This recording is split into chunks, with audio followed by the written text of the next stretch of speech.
नहीं, बहुत दुख की बात है, दुर्भाग्यपूर्ण है कि हम लोग के सामने एक ऐसा विपक्ष है जो महत्वपूर्ण देश के मुद्दों पे बात नहीं करना चाहता। उनके पास बहुत सारे ऐसे टूल्स है। स्थगित करना हाउस को उनको समझना चाहिए कि देश का समय बर्बाद हो रहा है, देश के रिसोर्सेज बर्बाद हो रहे हैं, सदन को चलाने के लिए देश का पैसा लगता है और आप उस पैसे को बार बार एडजर्न करा के आप उसको बर्बाद कर रहे हैं। इसके अलावा यहाँ पे जितने भी जनप्रतिनिधि हैं अपना क्षेत्र छोड़ करके आते हैं सदन करने के लिए, क्षेत्र के काम को भी रुकना पड़ता है। 1 हफ्ते 2 हफ्ते अगर एमपी नहीं होते तो 2 हफ्ते के लिए क्षेत्र का कई काम होता है जो फिजिकल प्रेजेंस में जनप्रतिनिधि के होता है, वो काम रुकने लगता है, उसमें समय लगने लगता है। तो ये सारी चीजें उनको सोचनी चाहिए। जो जनप्रतिनिधि हैं वो आए हैं अपने क्षेत्र के, जो जनता है उनके आशाओं को लेके, उनकी महत्वाकांक्षाओं को लेके, और पूरा देश आपको देख रहा है। अगर आपको सही में, अगर आप सही अच्छे विपक्ष हैं तो आपको मुद्दों पे चर्चा करनी चाहिए। ये जो उसको सदन को स्थगित कर देना होता है, सदन में हल्ला हंगामा करना होता है, जबकि जो पीठासीन महोदय होते हैं या स्पीकर साहब होते हैं वो बार बार कहते हैं कि आपके मुद्दों पर चर्चा होगी, आप शांति से अभी बैठ जाइए।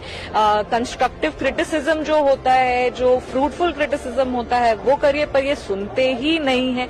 हल्ला पे हल्ला, चिल्ला चिल्ली, और हमें बस ये लगता है कि ये एक अच्छा विपक्ष नहीं है, ये वो विपक्ष नहीं है जो देश के हित में काम करना चाहता है। बहुत बार ऐसा होता है कि सरकार और विपक्ष साथ में मिलकर देश के मुद्दों पे चर्चा करती हैं, उसका हल निकालती हैं, एक मिडिल पाथ निकालती हैं और उस तरह से देश में काम होता है। पर यहाँ पे जो विपक्ष है वो किसी भी तरीके के बात को सुनने के लिए तैयार नहीं है और वो लगातार देश का समय, देश के रिसोर्सेज को और जो जनप्रतिनिधि हैं उनको बिना मतलब का यहाँ पे समय बर्बाद करने का काम किया जा रहा है।